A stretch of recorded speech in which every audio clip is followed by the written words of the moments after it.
Tahun ini untuk kedua kalinya Idul Adha kita rayakan dalam kecemasan pandemi. Bahkan selama pelaksanaan PPKM darurat, angka positif COVID-19 masih melonjak tajam. Kita akan membahas seperti apa refleksi yang bisa kita lihat dalam perayaan Idul Adha di tengah pandemi tahun ini. Sudah bergabung secara daring bersama kami. Ada Sekjen Pengurus Besar Nahdlatul Ulama, Pak Helmi Faisal Zaini, dan juga bergabung Sekretaris Umum PP Muhammadiyah, Pak Abdul Muti, dan Kepala Bidang Komunikasi Publik Satgas COVID-19, Mas Heri Trianto. Assalamualaikum semuanya, selamat Hari Raya Idul Adha pada hari ini. Pak Helmi, Pak Muti, Pak Heri. Warahmatullahi wabarakatuh. Terima kasih Mas Timothy. Semoga ibadah berjalan dengan hikmat, tidak kurang suatu apapun, karena tadi sempat saya tanya semuanya memang beribadah di tempat masing-masing, di rumah masing-masing. Saya yakin umat justru merindukan nih, apalagi Pak Muti dan juga Pak Helmi. Mungkin Pak Helmi ada kerinduan juga pasti pribadi ya Pak ya, bisa bertemu di Hari Raya Idul Adha ini ya Pak Helmi. Betul, betul. Kita merindukan normal kembali, bisa berjamaah di masjid, pasar, ke sekolah anak-anak, bisa bekerja kantor normal seperti biasanya, dan mudah-mudahan segera akan kita lakukan waktu yang tidak terlalu. Dan ternyata mungkin kita tidak menyangka ya pada saat kita menjalani sama juga ibadah di rumah pada Idul Adha 2020.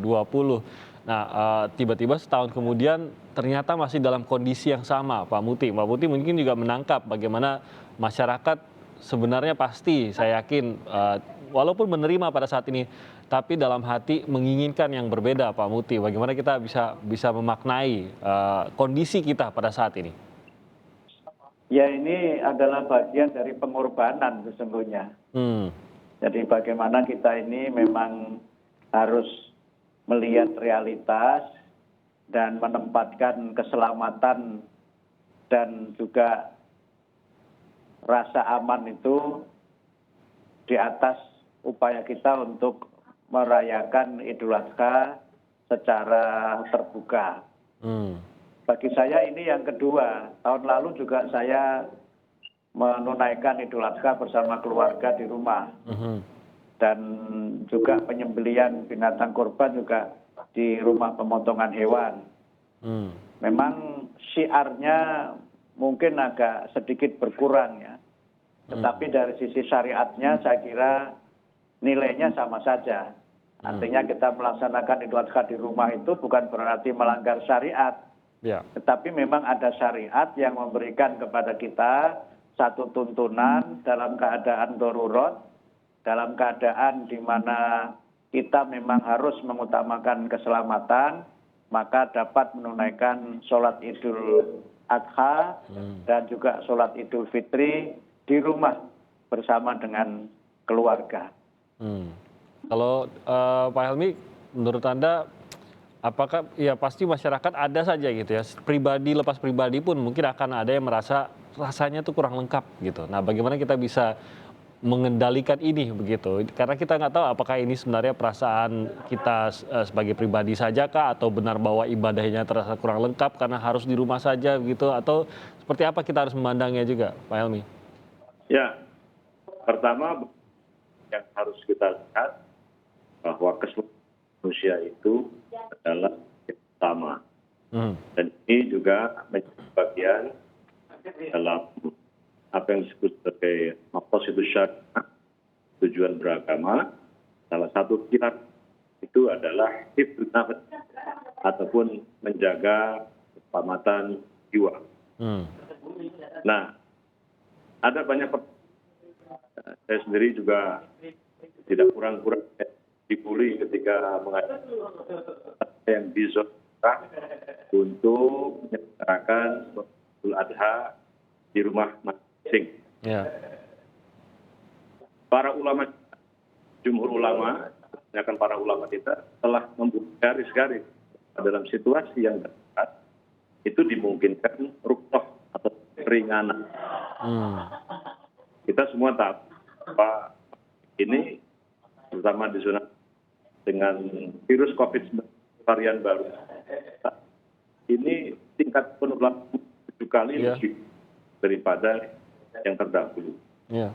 Nah, maka ini kalau kita berkumpul Misalnya dalam kerumunan kita khawatir terjadi transmisi ataupun penyebaran yang ini akan dan menjadi masalah kemanusiaan kita semua. Nah, di sini berlaku satu tidak yang penting, yaitu la doror wala diror. Janganlah membahayakan diri sendiri dan juga membahayakan orang. Ya. Nah, kalau kita misalnya masih dalam kerumunan, maka itu sangat membahayakan. Mungkin bagi kita tidak membahayakan karena imun kita masih kuat. Tetapi di rumah kita ada kita yang sepuh, ada anak, saudara kita yang memiliki penyakit komorbid, yang ini membahayakan. Maka untuk itu tuntunan bahwa dalam situasi wabah maka berlaku keringanan. Kita ambillah ini. Allah itu mencintai ketika hambanya justru pada situasi ini mengambil kemudahan yang diinginkan bagi kita. Jadi itu yang harus kita pahami, dan ya sambil beribadah itulah yang kita mengerti begitu di dalam hati juga, agar ibadahnya pun bisa berjalan dengan lancar, dengan khusyuk juga di rumah masing-masing. Saya ke Mas Heri mungkin masyarakat mungkin tidak kesal ya, saya bisa bilang bukan kesal, tapi rasanya tuh kok saya harus beribadah lagi-lagi di rumah lagi, tidak bisa bersama-sama. Sudah setahun loh, saya tahun lalu juga begini gitu. Mungkin boleh juga memberikan pemahaman lagi tentang kondisi pada saat ini dan kenapa sampai langkah-langkah pengetatan seperti ini, terutama pada hari-hari besar dan hari libur gitu. Ini justru sangat penting untuk dilakukan langkah-langkah ekstra gitu, Mas Heri. Iya, benar. Memang saya rasa situasinya sangat tidak mudah, Mas Timothy. Semua juga harus berkorban terus gitu ya. Udah 15 bulan kita seperti ini, dan di Idul Adha yang spesial ini kita juga harus menjalankannya di rumah dengan segala keterbatasan. Tetapi memang kita juga harus ingat, harus lihat juga kenyataan yang ada sekarang, di mana tingkat penularan itu masih sangat tinggi. Yeah. Sejak periode Idul Fitri sampai Idul Adha ini, berbagai tempat provinsi di Pulau Jawa itu kenaikan kasus aktifnya itu mencapai 5 hingga 10 kali lipat. Jadi bisa dibayangkan bahwa ini penularannya masih cukup tinggi. Kendati dalam 3 hari terakhir ini ada tren penurunan penularan, tetapi rasanya itu masih belum cukup sebagai sinyal bahwa situasi bisa dikendalikan. Makanya dalam periode Idul Adha ini di Satgas juga selain surat edaran di Kementerian Agama, di Satgas juga mengeluarkan surat edaran untuk pembatasan kegiatan masyarakat pada periode Idul Adha ini antara tanggal 18 sampai tanggal 25. Kami tentu menyadari bahwa ini akan sangat memberatkan umat Islam, terutama yang juga memiliki tradisi yang sangat kuat dalam Idul Adha ini. Tetapi saya rasa seperti dikatakan oleh Pak Muti sama Pak Helmi tadi, bahwa ini situasinya memang masih darurat, sehingga kita sangat penting untuk mengutamakan keselamatan terlebih dahulu. Jadi kalau kita bisa selamat melewati situasi yang tidak mudah ini, maka insya Allah Allah akan memberikan kesempatan untuk Lebaran Haji berikutnya atau Lebaran Idul Fitri berikutnya. Demikian Mas Timothy. Mas Heri, nah itu tadi Anda sempat mengungkap bahwa dalam beberapa hari terakhir ini terlihat ada penurunan. Nah ini takutnya juga kan dengan cepat dianggap bahwa sudah mulai kembali normal lagi. Tapi seperti Anda bilang tadi, ini tidak bisa lantas semerta-merta kita menganggap sudah mulai kembali lagi menurun seperti beberapa bulan yang lalu dan kita sudah mulai akan ada kelonggaran. Nah, penurunan ini sendiri mungkin Anda bisa menjelaskan apakah memang ada alasan tertentukah, mungkin apakah testingnya memang tidak sebanyak beberapa hari sebelumnya kah, atau apa sebenarnya, atau memang trennya ini paling tidak untuk infection rate-nya memang sudah turun? Iya, kalau kita lihat para epidemiolog selalu berpedoman pada positivity rate ya.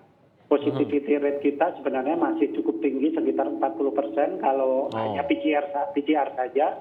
Tetapi kalau digabung dengan antigen itu sekitar 17-18. Pun keduanya ini masih sangat tinggi dibandingkan standar WHO di bawah 5%. Yeah. Kenapa kemudian terjadi penurunan, kita juga harus hati-hati. Memang kalau yang kemarin itu dari hasil pemeriksaan hari Minggu.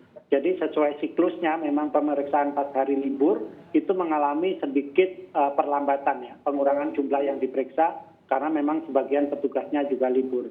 Tapi jangan lupa juga diingat juga di situ ada angka kematian yang sangat tinggi kemarin di 1.300. Itu kematian tertinggi sepanjang sejarah pandemi di Indonesia, kematian harian. Ini harus dilihat juga bahwa memang benar-benar situasinya masih belum bisa terprediksi dengan cukup baik. Bahwa kita upaya-upaya mengendalikan mobilitas masyarakat ini dalam 2 minggu lebih ya, ini akan membawa hasil, tentu saja itu harapan kita semua. Tetapi saya rasa sekali lagi kita tidak boleh lengah sedikit pun dengan kemudian melonggarkan protokol kesehatan yang sudah kita jalankan dalam 2 pekan ini dengan segala penuh pengorbanan. Pun ketika Idul Adha ini dilaksanakan, dan kami sangat berterima kasih kepada para tokoh agama, para ormas yang telah bersama-sama pemerintah untuk menyerukan agar pelaksanaan ibadah ini di rumah saja.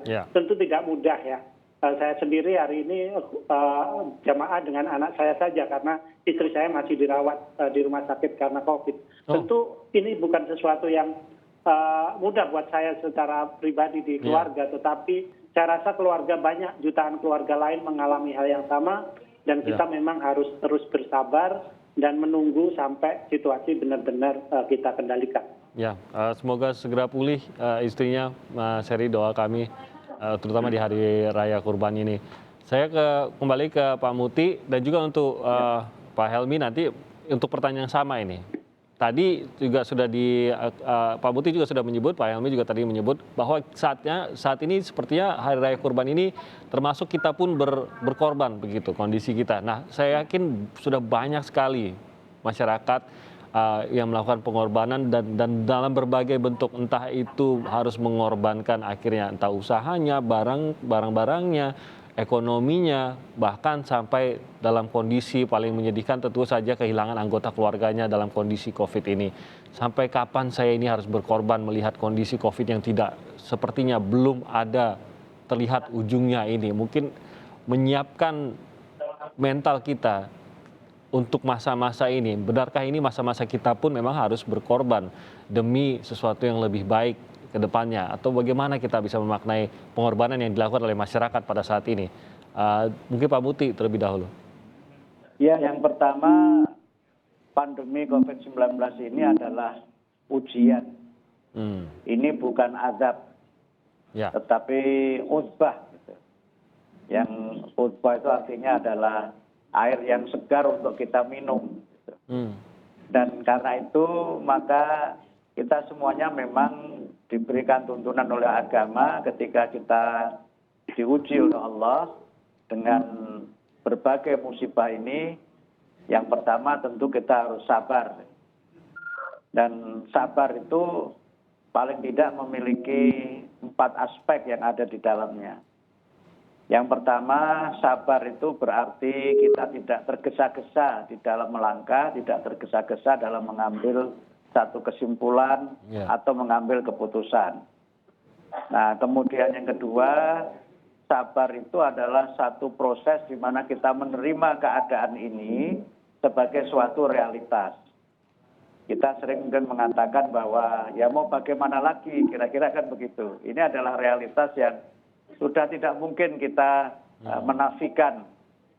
Kemudian yang ketiga, bagaimana kita ini melakukan muhasabah atau proses self introspection gitu, atau introspeksi diri, dan juga self evaluation gitu. Kita melakukan evaluasi diri tentang kejadian-kejadian yang terjadi. Tentu semuanya tidak dapat dilepaskan dari kehendak Allah ya, kehendak Tuhan. Ini bagian dari takdir. Tetapi tentu saja kita harus mengambil pelajaran bahwa takdir itu juga mengandung pengertian bahwa segala sesuatu di dunia ini itu terjadi mengikuti hukum-hukum Allah atau sunnatullah. Sebagian dari sunnatullah itu ada yang bersifat sebab akibat. Karena itu maka kalau misalnya virus terus meluas, pandemi belum ada tanda berhenti, itu berarti memang kita harus mempelajari lebih jauh bagaimana perilaku kita selama ini dalam masa pandemi ini. Kemudian kalau tadi Mas Heri menyebutkan alhamdulillah sekarang ada penurunan, itu kan juga sunatullah karena ketentuan itu kita ikuti, penjelasan ilmiah dari para ilmuwan itu kita ikuti sehingga perilaku dari pandemi ini kemudian diikuti dengan perilaku di mana kita dapat menghindari itu ternyata bisa menurunkan. Ini yang saya maksud dengan bagian dari kita melakukan muhasabah. Dan kemudian yang keempat adalah bagaimana kita menyusun langkah-langkah strategis melihat ke masa depan. Kita tentu bersedih dengan keadaan ini, tetapi tidak boleh kita kemudian meratapi keadaan ini. Ini bagian dari justru satu momentum untuk kita bisa melompat. Karena seringkali setiap kali ada kesulitan itu akan ada hal-hal baik yang memang perlu lebih banyak kita lakukan. Misalnya sekarang ini banyak sekali saudara-saudara kita yang wafat. Maka akan ada banyak masalah sosial yang menjadi konsekuensi dari banyaknya keluarga yang mungkin sekarang banyak anak yatim, anak piatu, dan mungkin yatim piatu, banyak keluarga yang single parent dan seterusnya. Kemudian banyak yang mengalami kesulitan ekonomi. Itu adalah langkah ke depan yang harus kita siapkan dari sejak sekarang ini. Dan itu juga makna dari sabar itu sebenarnya adalah 4 dimensi tadi. Jadi bukan sikap fatalistis di mana kita menyerah kepada keadaan, juga bukan sikap altruistik di mana kita hanya bertawakal saja, tetapi adalah sikap yang memang ada unsur yang dimensinya itu bersifat introspeksi ke dalam, tapi juga harus ada yang bersifat antisipasi dan perencanaan ke masa depan. Setuju Pak Muti. Pak Helmi, kalau dari Anda sendiri, pengorbanan yang saat ini dilakukan oleh masyarakat, Anda sendiri melihatnya bagaimana dan bagaimana agar bisa bertahan? Ya, pengorbanan yang telah dilakukan oleh saya luar biasa. Mungkin sebagian besar kita memang stay. Bekerja dari rumah dan api itu saudara yang memang makannya kerja pada hari itu bekerja, sehingga ketika KM darurat bekerja, yang mereka tidak, maka kami menyampaikan kepada yang telah menyiapkan dan memberikan bansos BLT bantu tunai atau kepada warga. Ini bagian dari menjembatkan situasi yang. Nah, yang kedua, ada pertanyaan kita semua tentunya. Kira-kira kapan ya ini pandemi? Nah, maka menyampaikan ada 2 cara yang kita lakukan. Lahir, yang kedua adalah cara. Cara lahir itu solusi kita untuk mengakhiri pandemi ya harus sebagai immunity ataupun kekuatan komun. Kita bisa negara-negara yang seperti ini. Misalnya kita lihat ya di Singapura, negara Eropa tahunnya pemain lepas masker. Kita melihat sebagai sebuah kemampuan biasa kan. Juga di Amerika negara bagian lepas masker. Kenapa mereka bisa? Karena mereka herd immunity. Jadi ini bisa dilakukan sama yang kultural, masyarakatnya sehat, agak kemudian lifestyle-nya sehat ya, vitamin yang cukup ya. Nah ini imunitas yang kurang. Dan yang kedua vaksinasi. Tentu itu mari kita sukseskan program vaksin pemerintah. Kalau vaksinasi ini bisa persen, ya, maka bisa melepas karena salah satu dengan lain ini saling dengan ini. Nah yang kedua, NU sendiri ini sudah ke-20 ya. Setiap malam kita sholawat nari rutinan, kemudian munajat seluruh Indonesia menggunakan untuk berdoa Taala mudah-mudahan ini segera. Ya. Dan kita harus optimis bahwa dan ma'al husn, bahwa Allah itu turunkan penyakit, di sana ada obat. Ketika Allah menurunkan di sana juga ada. Maka kita harus optimis bahwa ini kita akan mengambil apa hikmah terpenting pengorbanan dalam ini, bahwa ternyata nikmat sehat itu sesuatu luar biasa. Kita bisa mengutara dengan ini nikmat kita bersyukuri. Iya. Bisa makan dengan rasa luar biasa ini, kita juga lupa syukuri. Iya. Sederhana padahal ya Pak. Setelah Allah berikan. Begitu mari kita doa kita yang ada di rumah. Ya. Dan mungkin menonton ini ya, kita kuatkan mereka bahwa insya Allah kita sembuh dan saudara-saudara yang sedang isoman di rumah mudah-mudahan diberikan. Baik, setuju Pak Helmi. Kita akan lanjutkan lagi perbincangan ini, tapi kita akan jeda sebentar. Tetap bersama kami di Sapa Indonesia Pagi.